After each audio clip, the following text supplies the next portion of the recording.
What's up guys, it's SoloRenektonOnly and I am back on Jeremy's channel with another video. Jeremy was nice enough to ask me back to bring you guys the best 10 champions for patch 6.10. A little about me for those who don't know who I am. I am SoloRenektonOnly, I peaked at Masters, I am a top lane and jungle main. I have my own YouTube channel where I post daily commentaries along with patch tier list, quick tips, and minion wave management guides. So let's get into it. Coming in at number 10 is Janna. Janna has it all right now. She's a strong lane support with her shield preventing damage while also increasing AD carry damage output, allowing for constant winning trades. Janna offers plenty of CC, peel, and even helps speed up mobile AD carries with her passive. During lane, Janna can poke out melee supports with ease by simply shielding herself for the increased damage before auto-attacking. Janna's only weakness in lane is against extreme aggression, but worst case scenario, you just play passive with your ADC and end lane down 10 to 15 CS and move on to the mid game. In mid-game and late-game teamfights, Janna is amazing. There are not too many champions in the game that have large-scale disengage abilities. When timed correctly, Janna's ultimate can knock away enemy divers and heal your team back up, leading to an easy teamfight victory. Janna's Q during teamfights is often overlooked, but a fully channeled Q hitting a couple people in a teamfight is absolutely massive. Janna's job during a teamfight is to peel for her most important carry and disrupt the enemy's engage with Q and R.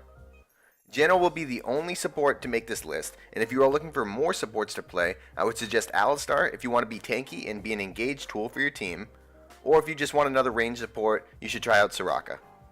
And coming in at the number 9 spot is Graves Jungle. Ever since his rework, Graves has been an absolute monster. Graves has seen a number of nerfs, and went from being played in every role except support, to mainly being played in jungle with a little bit of action in the top lane and ADC role. Graves' kit fits perfectly in the jungle. His buckshot allows him to kite jungle camps so he can stay high HP, allowing him to gank or invade with nearly full health. This is something most junglers won't be able to match. The jungle itself is full of tight corners and walls, allowing Graves to constantly proc the second part of his Q quickly for that extra burst of damage.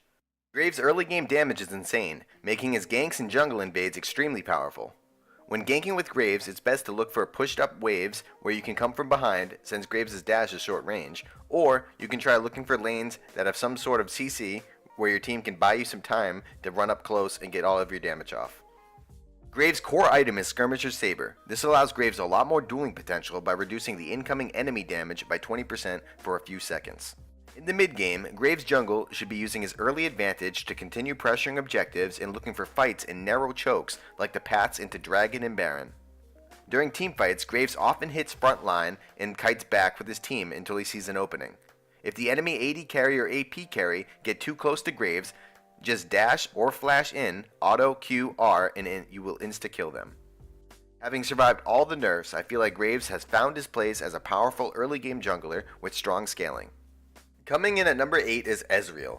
Blue build Ezreal has been getting a ton of play recently because he is a very self-reliant ADC and doesn't need constant peels in teamfights to do his job. Ezreal doesn't have the strongest lane phase, but you are just getting tier anyways, so your goal is just to stack it up and look for your mid-game 2-item power spike with Mirror Mana and your Iceborne Gauntlets. With the recent QSS nerfs, it's more important than ever for your ADC to be mobile and fend off people for themselves, and Ezreal's absolutely perfect for this.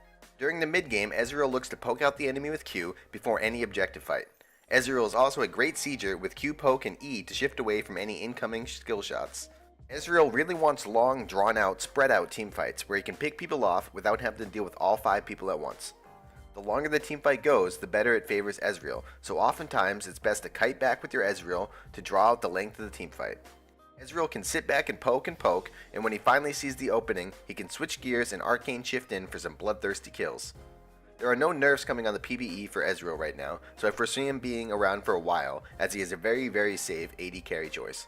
Coming in at the number 7 spot is Ryze. Ryze has been extremely strong ever since his rework and a slight buff to his Q. Since then, Riot has nerfed Ryze a few times, and they're even talking about reworking him in the future now. This is all because Ryze kit is super strong, and even with limited spells affected by his passive now, Ryze still unloads insane amounts of damage in a short period of time. Ryze's true weakness is the very early parts of lane phase, where he just has his tier and he's very vulnerable to jungle ganks early. Ryze does really well against melees in lane by going E first for huge amounts of poke damage. Auto attacks plus E bully any melee, while range farming until later levels works best against range.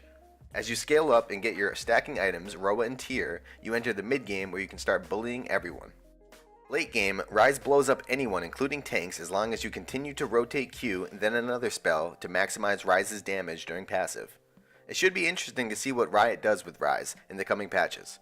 Usually when they want to rework something, they nerf it into the ground so that play rate drops, and then they don't have to worry about buffing and nerfing it while they make other changes and they can focus fully on the rework. And the 6th spot on the list goes to Zed.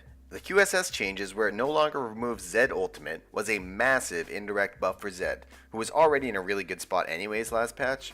Zed is now skyrocketed in ban rate, rarely if ever makes it into the game, still not quite hitting old school 90% ban Kassadin levels yet though.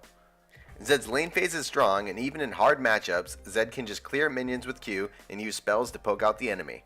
After level 6, Zed is looking for all-ins to start snowballing off of. Zed's roams are very powerful post level 6, allowing for easy tower dives in bot lane or top lane. If Zed played early game decently, he should be in an amazing position for the mid game to start split pushing. If Zed is ahead, there are not too many champions in the game that can 1v1 him, allowing for him to split push and force multiple people to come stop him. Zed should be able to escape or trade easily as his team takes objectives on the other side of the map. Team fighting with Zed in the mid game is pretty straightforward because there's no QSS to worry about and most Zanyas have not finished yet. Zed should always be trying to take out the highest value enemy target and become a massive anti-carry and split pushing threat. Super late game, as the enemy starts to get tankier and have more ways of dealing with Zed, he needs to stay outside of team fights or continue to split push and fight 1v1. Zed has a few slight nerfs coming on the next patch, so he should stop getting banned every single game, but I still think he's going to be extremely strong. The 5th spot goes to Lucian. Everybody can't seem to get enough of Lucian right now. His play rate has been insanely high, and most AD carry mains say that Lucian is the only AD carry that feels balanced in the meta, and that all other AD carries should be brought up to his level. I don't fully agree with all of that, but no one can argue that Lucian is by far the best AD carry right now. Lucian has 2 viable builds, but most people have been gravitating toward the Korean build, which focuses around Black Cleaver, Ghost Blade, and gives tons of damage, cooldown reduction, flat armor pen, percent penetration, and even extra movement speed when attacking. When Lucian caps CDR, his spells have super low cooldowns, and when combined with his passive, Lucian Dash has next to no cooldowns during fights. Having dash up constantly allows Lucian to be very self-reliant and move around team fights, avoiding enemies and dashing in to finish people off when the opportunity presents itself. The ADC meta is moving more towards self-reliant ADCs as the role's value overall drops and focus and attention is put more towards the other roles. So ADCs who can fend for themselves like Ezreal and Lucian will remain very popular in this tank meta. And the number 4 spot goes to Azir, who is in my opinion the best mid laner right now. Like many other top champions in their role, Azir does it all. Azir has strong lane matchups and great wave clear. Azir also has crazy pushing power and takes towers extremely quickly with the use of his W. Azir is also a teamfight monster, dealing tons of damage from very far away until he finally decides to go ham for the insect play, ulting the enemies back into his team for the easy cleanup. Azir has so many options available to him, and in the hands of someone who has truly mastered him, it's incredible to watch or infuriating to play against. Azir's only weakness are people who can outrange him like Xerath and Varus, but these types of champions are very immobile and allow for easy ganks with Azir just dashing in and knocking them back toward his jungler for the easy finish. During mid and late game, Azir has scaled up and has become an absolute monster in terms of damage output. Azir shines in sieges and objective dances because it allows him to get a lot of poke off before a team fight. If Azir manages to chunk anyone out, it often signals the start of a team fight or allows your team to take the objective for free as the enemy backs away to heal. Placing your tower behind your team as they push prevents the enemy from engaging and gives your team a safe spot when you're overextended on the map. Azir's kit and how his abilities can be used together is what makes him strong, so I expect to see Azir mid for a while to come, although he does have some nerfs on the PvE right now. Blazing his way into the number 3 spot is Maokai. Maokai is your classic tank, and since we are in the tank meta, he is doing his job very well right now. Say farewell to the old Roa build and hello to the full tank unkillable Maokai. Maokai has seen a huge spike in play ever since he got MR per level, something that he's been lacking for far too long. Now Maokai can deal with everyone in lane, and even hard matchups he can just sit back and farm with E and Q. Grasp the Undying plus Maokai passive, comboed with full tank and Maokai's ultimate damage reduction, means the tree is going to live for a long time. During lane, Maokai can bully most melees and sustain most harass with his passive and Grasp the Undying plus potions. Maokai is one of the best lanes to gank for in the game. He provides 2 hard CCs and a slow, and his early game base damages are nothing to be laughed at.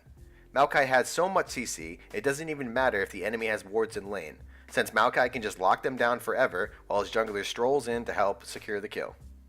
This CC also makes Maokai an amazing teleport champion. Maokai is perfect for teleporting bot lane to lock up enemies for your team to finish, or teleporting to flank engage the enemy late game. During mid and late game, your goal is to be the beefy frontline for your team, and constantly peel the enemy frontliners away. If you are fed or you have other divers, however, you should dive the enemy backline instead and use your presence to zone the enemy damage dealers away, while your team focuses the enemy frontline before joining up with you. Maokai doesn't have any nerfs heading his way on the PvE, so he should be a staple of top lane for the foreseeable future. And the second spot on the list goes to Kindred.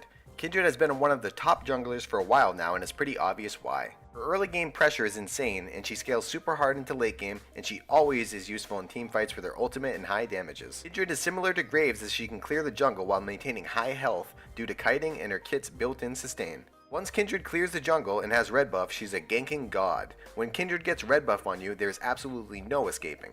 She has constant slows, multiple gap closers when using Q with W already on the ground. Kindred also snowballs extremely hard with the mark system, allowing her to get huge amounts of percent health damage, further increasing her late game power. Riot also indirectly buffed Kindred last patch when they buffed Blood Razor, giving Kindred more percent health with each hit. Kindred can counter jungle very easily and win every fight when she gets the opening. Invading the enemy jungle and getting deep wards is really important on Kindred because it allows for future invades for kills and mark stacks to be much more likely to succeed. During mid and late game, you teamfight similar to AD carries. You skirt the outsides of the teamfight, but don't hesitate to go ham if you think you can get a kill, and then drop your ult, preventing your own death, allowing your team to follow up and clean up the rest of the fight. Kindred's ultimate can be game changing, so just make sure to use it at the right time and don't save enemies too often. Kindred gets a ton of attack speed in her normal build, so she is a really powerful tower taker, but she truly shines taking Baron and Dragon with her high percent health damages. Kindred is seeing some nerfs on the PvE, but her kit is so strong it's hard to see her falling off too far. And the best champion on patch 6.10 is Echo. Even after seeing some nerfs, Echo is still an absolute monster, and it's not just in top lane. If he's left unbanned, he gets played in mid lane and even some in jungle. Echo just has everything you could want from a top laner. He has great lane matchups, he gets super tanky, has engage, has disengage, has AoE CC, has wave clear with Q, and even his ultimate to get him out of even the sketchiest of situations. Tank meta is still alive and kicking, and Echo is by far the best tank out there. During lane, he constantly pressures his enemy, and nearly always has wave control because of the speed his Q pushes and the zone it creates when he throws it. Echo can constantly pressure the enemy top laner under tower and force multiple people to come stop him, only to escape due to his insane mobility. On top of all this utility, Echo's damage is nothing to be laughed at either. His base damages are all good, and when you add in cooldown reduction, his damage starts to skyrocket. This cooldown reduction, combined with the movement speed from Echo's passive 3-hit proc, means no one is getting away from Echo, letting him peck away until the enemy is dead. During mid-game, Echo looks to split push when teleport is up. After Sunfire and Iceborne Gauntlets, towers are no longer an issue when splitting, so you can easily dive the enemy under tower and secure the kill 1v1. If the enemy can match you with wave clear and not die, just look to teamfight where you can flank from Fog of War with a nice W to stun, or at least disrupt and split up teamfights. Immediately dive past tanks and focus enemy carries with EQ passive proc, then orb walk past them. If you are ever in threat, just pop your ultimate and use your E to dash out. There are more nerfs coming to Echo on the PvE right now, so we will have to wait and see if this is finally enough to remove him from the top spot he has held for so many patches now. I hope you guys enjoyed this video. Make sure to leave a like if you enjoyed it and a dislike if you didn't. I look forward to hearing who is on your best 10 champion list. Thanks for watching, and I'll see you guys next time. Peace!